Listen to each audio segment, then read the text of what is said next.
দর্শক, আপনারা সকলেই জানেন যে বিশ্বে যুদ্ধের যে প্রভাব, সেই প্রভাব কিন্তু আসলে বাংলাদেশেও পড়েছে। তারই ধারাবাহিকতায় পাবনায় যে তেলের যে তীব্র সংকট দেখা দিয়েছে।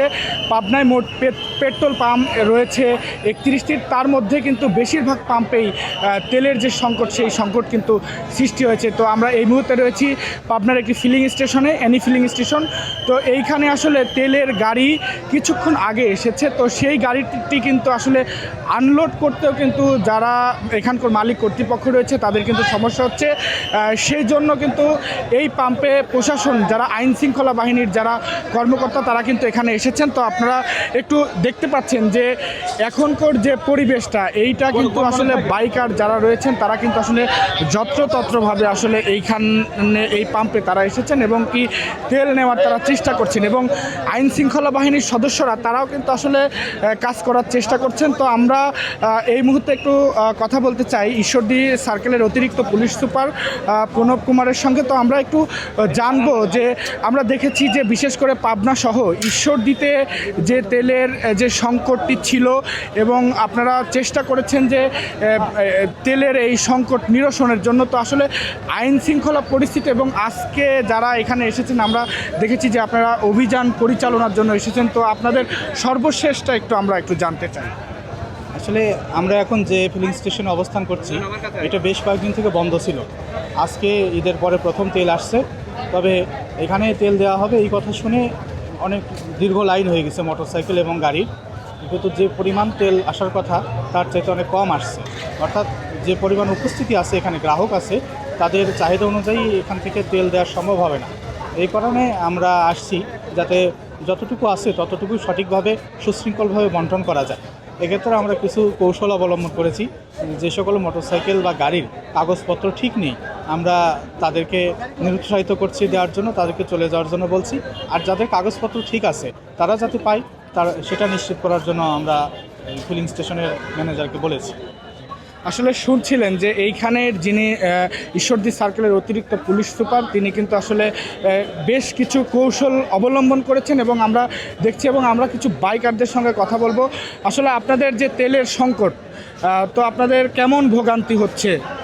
আমাদের বিভিন্ন পাম্পে দৌড়াতে হচ্ছে, এক পাম্পে থেকে আর এক পাম্পে যাইতে হচ্ছে, কিন্তু তেল পর্যাপ্ত পাচ্ছি না। দেখা যাচ্ছে এত পরিমাণ সিরিয়াল হচ্ছে, বিভিন্ন পাম্পে যদি একসাথে দিত তাতে এতটা ভোগান্তি হতো না।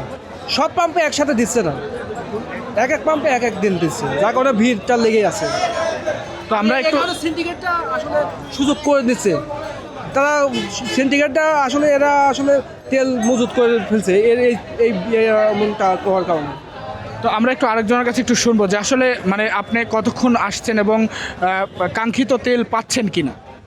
কাঙ্ক্ষিত তেল পাওয়া যাচ্ছে না। আসলে সব পাম্পগুলো যদি একসঙ্গে একই টাইমে যদি তেল দেয়, তাহলে এই ভিড়, এই মানুষের এই ভোগান্তি হবে এবং সবাই পর্যাপ্ত পরিমাণ তেল পাবে। দেশের পর্যাপ্ত পরিমাণ তেল আছে, এই শুধু বিতরণ ব্যবস্থা সুষ্ঠু না থাকার কারণেই মানুষ এই ভোগান্তি করছে, তাদের কষ্ট হচ্ছে।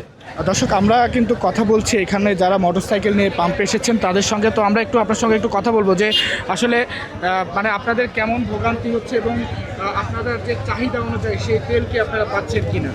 আসলে সত্য কথা বলতে কি, ভোগান্তি আর মানবসৃষ্ট ভোগান্তি দুটো কিন্তু টাইপ আছে। হ্যাঁ, এখন যে পর্যায়টা যাচ্ছে, মানে সব মানুষের হাতেই কিন্তু ইন্টারনেট এবং টিভি সব কিছুই আছে, সবাই কিন্তু জানে, সবাই সব কিছু কিন্তু বুঝতেছে। এদিকে আমাদের জ্বালানি মন্ত্রী বলতেছে যে কোথাও কোনো কিছু মানে কোনো ঘাটতি নাই, কিন্তু আমরা তো বাস্তবে যখন লাইনে আসতেছি তখন দেখতে পাচ্ছি কেমনে কি। মানে এটার যদি সলিউশন চান বা সলিউশন যদি করা হয়, এই লাইনে দেখা যাচ্ছে চারটা পাম্প আছে। এই চারটা পাম্পে একটা নির্দিষ্ট টাইম সার্কেলে আপনি দেখা যাচ্ছে প্রত্যেকটা গাড়িকে যদি আপনি মেনটেন করে দেন যে ভাই আপনি এই টাইমের মধ্যে এই টাইমে আসেন, তেলগুলো আপনি অ্যাভেলেবেল পাবেন, পরপর চারটা পাম্প দেন, দেখেন এরকম কোনো ভেজাল হবে না। আর দেখা যাচ্ছে যে সিন্ডিকেট জিনিসটা হচ্ছে, বলতে পারেন যে মানে কোনো কারণ ছাড়াই, কোনো রিজন ছাড়াই সবাই সব কিছু অ্যাভেলেবেল আছে। পোর্টে জাহাজ খালাসের জন্য দাঁড়ায় আছে, ভেতরে আপনার ডিপোগুলোতে তেল অ্যাভেলেবেল আছে, কিন্তু কোনো একটা অদৃশ্য কারণের জন্য জিনিসগুলো প্রপারলি ডিস্ট্রিবিউট হচ্ছে না। আমরা তো দেখা যাচ্ছে আমরা চাকরি বলেন বা আনুষঙ্গিক যে কাজ কারবার বলেন, সবগুলোর জন্য কিন্তু আমাদের এই 2 চাকার উপরে আমাদের নির্ভর করতে হয়। এখন এই 2 চাকা বাদে যদি আমরা পায়ে হেঁটে কাজ শুরু করি বা ঘোড়া চালায় কাজ শুরু করি এই 2026 এসে, ব্যাপারটা হাস্যকর না?